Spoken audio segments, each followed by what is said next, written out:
Sous le patronage du Premier ministre Abdelkader Kamel Mohamed, le ministère de l'Éducation nationale et de la formation professionnelle a lancé ce matin les consultations au niveau national devant promouvoir une éducation de qualité, accessible à tous et ce conformément au point 4 des objectifs de développement durable auxquels ont souscrit en septembre 2015 les 195 13 États membres des Nations Unies lors d'un sommet extraordinaire.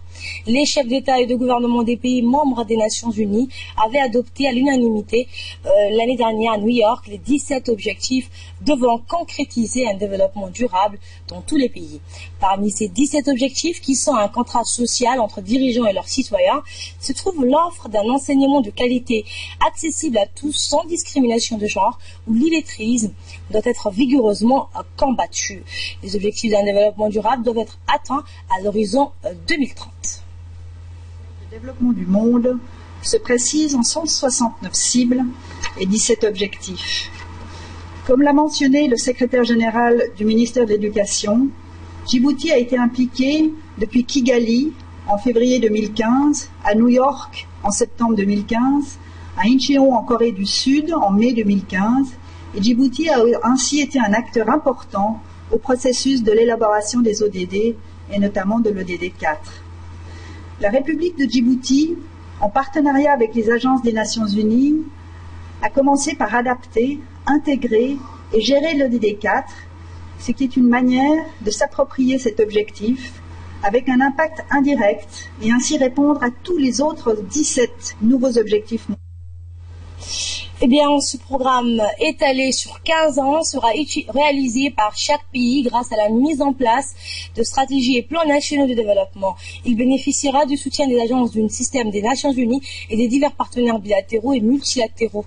Le point 4 des objectifs devant asseoir un développement durable stipule que l'on doit assurer une éducation de qualité, inclusive ne faisant pas de distinction entre garçons et filles, faire en sorte que toutes les filles et tous les garçons suivent sur un pied d'égalité un cycle complet d'enseignement primaire et secondaire gratuit de qualité et de temps d'acquis véritablement utile, combattre l'illettrisme ou l'analphabétisme, chaque être humain devant savoir lire, écrire et compter, promouvoir des possibilités d'un apprentissage tout au long de la vie. Cette cérémonie de lancement des consultations pour un enseignement de qualité a vu la participation, outre celle du Premier ministre, du ministre de l'Éducation nationale, du ministre de l'Enseignement supérieur et de la Recherche, du ministre de la Décentralisation, de la secrétaire d'État chargée des Affaires sociales, de nombreux parlementaires, de la coordinatrice résidente des Nations Unies, du système des Nations Unies, des représentants de ces agences des Nations Unies, PNUD, l'UNICEF, le HCR, le FNUAP, le PAM et autres, la famille éducative, soit les hauts cadres du ministre de l'Éducation nationale,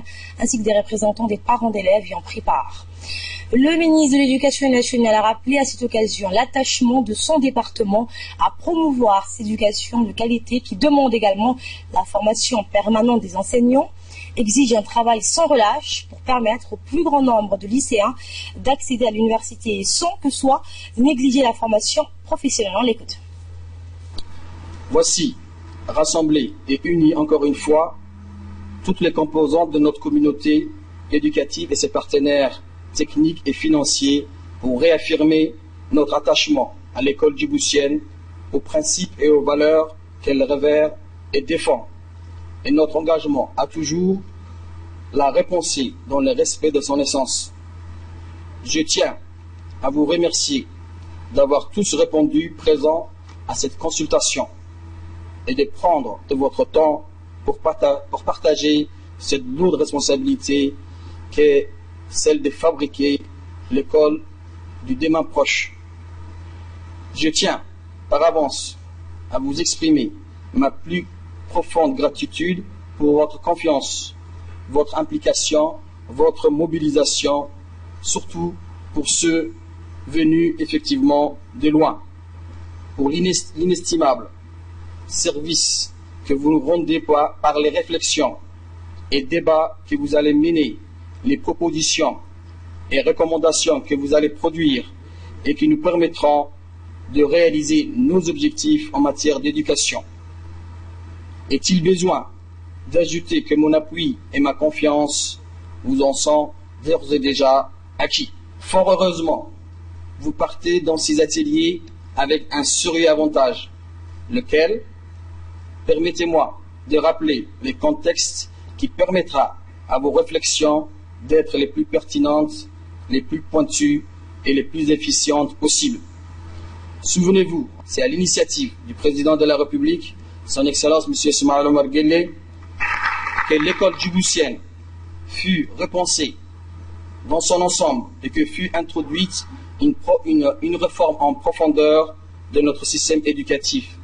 Réforme qui a donné naissance à la nouvelle école djiboutienne, en l'instituant gratuite, obligatoire et de qualité pour tous les enfants de 6 à 16 ans. Le but de ces ateliers, c'est de pouvoir nous approprier les grandes orientations générales de l'ODD 4 avec toutes les intelligences en présence, travaillant en synergie en tenant compte de nos moyens, les contextualiser, les adapter à notre pays, à nos spécificités nationales et dégager ainsi la stratégie à adopter. Et le Premier ministre a souligné pour sa part que tous les pays du monde ont souscrit aux 17 objectifs d'un développement durable lors du sommet de New York de 2015. Parmi ces points figurent la lutte contre la pauvreté et la famine, l'offre de services de soins, la protection de l'environnement, la réduction des inégalités sociales, le renforcement des institutions d'État dans la justice, la promotion de la paix, l'octroi d'un logement et d'un travail, l'équité entre genres, garçons et filles. Ces engagements favorisent, selon le Premier ministre, l'harmonie sociale et le développement. C'est un processus qui réclame un engagement politique fort, mais aussi des moyens. Il conforte le respect des droits économiques et sociaux. Écoutons le mot du Premier ministre, Abdelkader Kamel Mohamed. Grand plaisir que je suis parmi vous pour parrainer cet atelier de réflexion et de consultation nationale pour l'objectif de développement durable pour l'éducation. Certains pourraient penser que c'est simplement un atelier parmi d'autres dans la vie courante de notre administration. En fait, c'est surtout l'occasion de confirmer l'action gouvernementale permanente pour le meilleur développement à long terme. En effet, nous savons tous que le président de la République s'est engagé fermement pour le renforcement d'un développement durable et il l'a confirmé à plusieurs reprises et il en a déjà donné des directives dans tous les secteurs pour qu'il se fasse.